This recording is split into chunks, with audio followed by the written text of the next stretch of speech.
Hello students, welcome to my Bengali study channel. Bengali study চ্যানেলের পক্ষ থেকে তোমাদের সকলকে স্বাগত। প্রিয় 2026 সালের মাধ্যমিক শিক্ষার্থী বন্ধুরা, আজকের অনলাইন ক্লাসে আমি তোমাদের জন্য বাংলা বিষয়ের যে হারিয়ে যাওয়া কালিকলম প্রবন্ধ রয়েছে, সেই হারিয়ে যাওয়া কালিকলম প্রবন্ধ থেকে মাত্র গুরুত্বপূর্ণ 21টি এসএকিউ প্রশ্ন নিয়ে উপস্থিত হয়েছি। এই প্রশ্নগুলি তোমাদের আপকামিং মাধ্যমিক ইউনিট টেস্ট পরীক্ষা বলো, স্কুল, এমনকি টেস্ট পরীক্ষা, এমনকি ফাইনাল পরীক্ষা, প্রত্যেকটি পরীক্ষার জন্যই এই প্রশ্নগুলি মারাত্মক গুরুত্বপূর্ণ। তাই প্রশ্নগুলি যদি তোমরা এখন থেকে ভালো করে স্টাডি নিয়ে পড়াশোনা শুরু করো, তবে তোমরা অন্যের চাইতে হলেও অন্তত এক ধাপ এগিয়ে থাকবে। এবং তোমাদের আমি শুধুমাত্র বাংলা বিষয়ের ভিডিওই আপলোড করে থাকি না, এর পাশাপাশি তোমাদের যে ইতিহাস রয়েছে, ভূগোল রয়েছে, সেই সমস্ত বিষয়ের ভিডিও আমি আমার চ্যানেলে আপলোড করে থাকি। যদি তোমরা দেখে না থাকো, তাহলে চ্যানেলে গিয়ে যে প্লেলিস্ট রয়েছে সেখান থেকে দেখে নেবে। তাই আলোচনা শুরু করার পূর্বেই তোমরা যারা নতুন আমার এই চ্যানেলে ভিডিও দেখছো, তারা অবশ্যই আমার এই চ্যানেলটিকে সাবস্ক্রাইব করবে এবং পাশে থাকা বেল আইকন বেলটি প্রেস করে অল নোটিফিকেশন অন করে দেবে, যাতে করে আমার ভিডিও ছাড়ার সঙ্গে সঙ্গে সবার আগে তোমাদের কাছে পৌঁছে যায়। তাই আলোচনা দীর্ঘায়িত না করে চলো আমরা ফিরে যাই আজকের মূল আলোচনায়।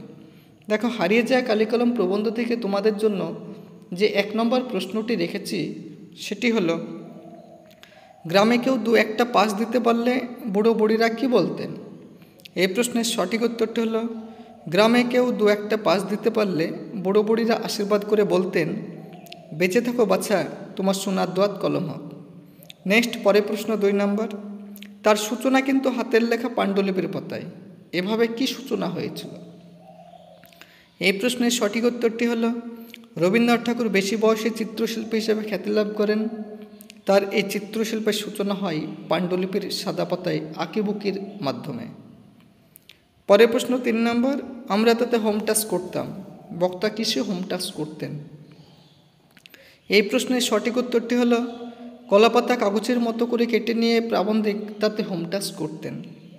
পরের প্রশ্ন 4 নম্বর, একসময় বলা হতো। কি বলা হতো? এই প্রশ্নের সঠিক উত্তরটি হলো, একসময় বলা হতো কলমে কায়স্থ চিনি গুফিতে রাজপুত। নেক্সট, পরের প্রশ্ন, কিন্তু 5 নম্বর প্রশ্ন, কিন্তু সেসব ফাঁকি মাত্র। কোন সব ফাঁকি? এই প্রশ্নের সঠিক উত্তরটি হলো, ইদানিং অনেক অফিসের টেবিলের উপর সাজিয়ে রাখা দোয়াত কলম যে বস্তুগুলিকে মনে হয় সেগুলি আসলে ফাঁকি মাত্র, প্রকৃতপক্ষে ওগুলি হলো ছদ্মবেশী বলপেন। পরের প্রশ্ন 6 নম্বর, সেটা অবশ্য ইচ্ছাকৃত নয়। কোনটা ইচ্ছাকৃত নয়? এই প্রশ্নের সঠিক উত্তরটি হলো, ভিড়, বাসের ট্রামে যাতায়াতের ফলে অনেক সময় মেয়েরা খোঁপায় কলম ধারণ করেন, এটি ইচ্ছাকৃত নয়। পরের প্রশ্ন 7 নম্বর, বাবু কুইল ড্রাইভার্স কথাটি কে কাদের বলতেন? এই প্রশ্নের সঠিক উত্তরটি হলো, লর্ড কার্জন বাঙালি সাংবাদিকদের গরম গরম ইংরেজি বলা দেখে তাদের একথা বলতেন। পরের প্রশ্ন 8 নম্বর, নামটা রবীন্দ্রনাথের দেওয়া হতে পারে, কোন নামের কথা বলা হয়েছে? এই প্রশ্নের সঠিক উত্তরটি হলো, প্রাবন্ধিক অনুমান করেছিলেন যে ফাউন্টেন পেনের নাম রবীন্দ্রনাথ ঠাকুর ঝর্ণা কলম দিয়েছিলেন। পরের প্রশ্ন 9 নম্বর, কালি তৈরির পদ্ধতি সংক্রান্ত ছড়াটি লেখো, অথবা এই ছিল তাদের ব্যবস্থা, কালি তৈরির ব্যবস্থাটি লেখো।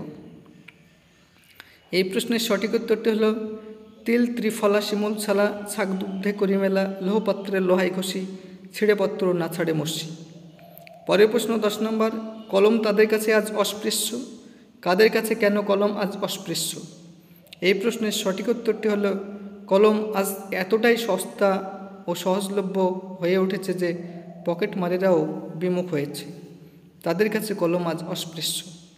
পরের 11 নম্বর প্রশ্ন আলোচনা করার পূর্বেই তোমরা যারা নতুন আমার এই চ্যানেলে ভিডিও দেখছো, তারা অবশ্যই আমার এই চ্যানেলটিকে সাবস্ক্রাইব করবে, লাইক করবে, কমেন্ট করবে এবং চ্যানেলটি শেয়ার করবে। কারণ আমার এই চ্যানেলটি যেহেতু নতুন, সেহেতু আমার এই চ্যানেলটি যাতে ভবিষ্যতের অনেকদূর প্রসারিত হয়, অগ্রসর হয় এবং চ্যানেলটির গ্রোথ হয়, এবং চ্যানেলটি যাতে কন্টিনিউ তোমাদের সাপোর্ট এবং সহযোগিতা করতে পারে, সেই জন্য তোমাদের সাপোর্ট এবং সহযোগিতা আমি একান্তভাবে কামনা করি। তাই আলোচনা দীর্ঘায়িত না করে চলো আমরা ফিরে যাই আজকের মূল আলোচনায়। দেখো 11 নম্বর যে প্রশ্নটি তোমাদের জন্য রেখেছি সেটি হলো, বাংলায় একটা কথা চালু ছিল, চালু কথাটি কী? এই প্রশ্নের সঠিক উত্তরটি হলো, চালু কথাটি হলো, কালি নেই কলম নেই বলে আমি মুন্সি। পরে প্রশ্ন 12 নম্বর, হারিয়ে যাওয়া কালি কলম প্রবন্ধের লেখক একটি কলমের সর্বোচ্চ কত দামের কথা বলেছিলেন? এই প্রশ্নের সঠিক উত্তরটি হলো, হারিয়ে যাওয়া কালি কলম প্রবন্ধের লেখক একটি কলমের সর্বোচ্চ দাম 2500 পাউন্ড বলেছিলেন। পরের প্রশ্ন 13 নম্বর, কুইল কি? মারাত্মক গুরুত্বপূর্ণ প্রশ্নটি টেস্ট পেপারের বিভিন্ন জায়গায় তোমাদের থাকে, এমনকি তোমাদের যে 2026 সালের জন্য টেস্ট পেপার বেরোবে টেস্ট পরীক্ষার পর, তাতেও তোমাদের এই প্রশ্নটি প্রায় প্রত্যেকটি পেজেই থাকবে। এই প্রশ্নের সঠিক উত্তরটি হলো, পালকের কলমের ইংরেজি নাম হলো কোয়েল। পরের প্রশ্ন 14 নম্বর, তুমি সবল আমি দুর্বল কোন প্রসঙ্গে এই উক্তি? এই প্রশ্নের সঠিক উত্তরটি হলো, প্রাবন্ধিক শ্রীপান্থ বলপেনের কাছে আত্মসমর্পণ প্রসঙ্গে ফরাসি কবির এই কবিতাটিকে উত্থাপন করেছেন। পরের প্রশ্ন 15 নম্বর, পুকুরে তা ফেলে দিয়ে আসতাম, বক্তা কি ফেলে দিতেন? এই প্রশ্নের সঠিক উত্তরটি হলো, শৈশবে প্রাবন্ধিক কলাপথে হোম টাস্ক করতেন এবং স্কুল থেকে ফেরার পথে সেগুলিকে পুকুরে ফেলে দিয়ে আসতেন। পরের প্রশ্ন 16 নম্বর, লিপিকুশলী বা ক্যালিগ্রাফিস্ট কাদের বলে? এই প্রশ্নের সঠিক উত্তরটি হলো, যারা লেখায় পারদর্শী বা কলমবাজ তাদের লিপিকুশলী বা ক্যালিগ্রাফিস্ট বলে। পরের প্রশ্ন 17 নম্বর, ছন্দবদ্ধ সাদা কালো ছবি কিভাবে সৃষ্টি হয়েছিল? এই প্রশ্নের সঠিক উত্তরটি হলো, রবীন্দ্রনাথ ঠাকুর পাণ্ডুলিপির পাতায় অক্ষর কাটাকুটি করতে গিয়ে আনমনে রচনা করেছিলেন ছন্দবদ্ধ সাদা কালো ছবি। নেক্সট, পরের প্রশ্ন 18 নম্বর, সেই আঘাতেরই পরিণতি নাকি তার মৃত্যু, কোন আঘাতের কথা বলা হয়েছে? এই প্রশ্নের সঠিক উত্তরটি হলো, স্বনামধন্য লেখক ত্রৈলোক্যনাথ মুখোপাধ্যায়ের নিজের হাতের কলম অসাবধানবশত তার বুকে ফুটে যায়, সেই কলমের আঘাতেই তার মৃত্যু হয়। পরের প্রশ্ন 19 নম্বর, ত্রৈলোক্যনাথ মুখোপাধ্যায় রচিত দুটি উল্লেখযোগ্য গ্রন্থের নাম লেখো। এই প্রশ্নের সঠিক উত্তরটি হলো, ত্রৈলোক্যনাথ মুখোপাধ্যায় রচিত দুটি উল্লেখযোগ্য গ্রন্থ হলো কঙ্কাবতী ও ডম্রচরিত। পরের প্রশ্ন 20 নম্বর, ফাউন্টেন পেনের এক বিপদটি কি? এই প্রশ্নের সঠিক উত্তরটি হলো, ফাউন্টেন পেনের সবচেয়ে বড় বিপদটি হলো এটি লেখককে নেশাগ্রস্ত করে তোলে।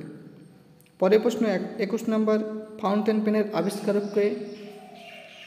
এই প্রশ্নের সঠিক উত্তরটি হলো, ফাউন্টেন পেনের আবিষ্কারক হলেন লুইস এডিসন ওয়াটারম্যান।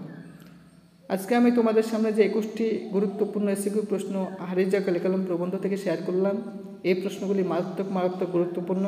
তোমরা এই প্রশ্নগুলি এখন থেকে ভালো করে পড়বে, দেখবে তোমাদের প্রত্যেকটি পরীক্ষায় তোমরা এই প্রশ্নগুলির মধ্যে কমন পাবে। তাই এরকম নিত্য নতুন ভিডিও পেতে তোমরা অবশ্যই আমার এই চ্যানেলটিকে সাবস্ক্রাইব করবে, লাইক করবে, কমেন্ট করবে এবং চ্যানেলটি বন্ধু বান্ধবদের মধ্যে অধিক পরিমাণে শেয়ার করো।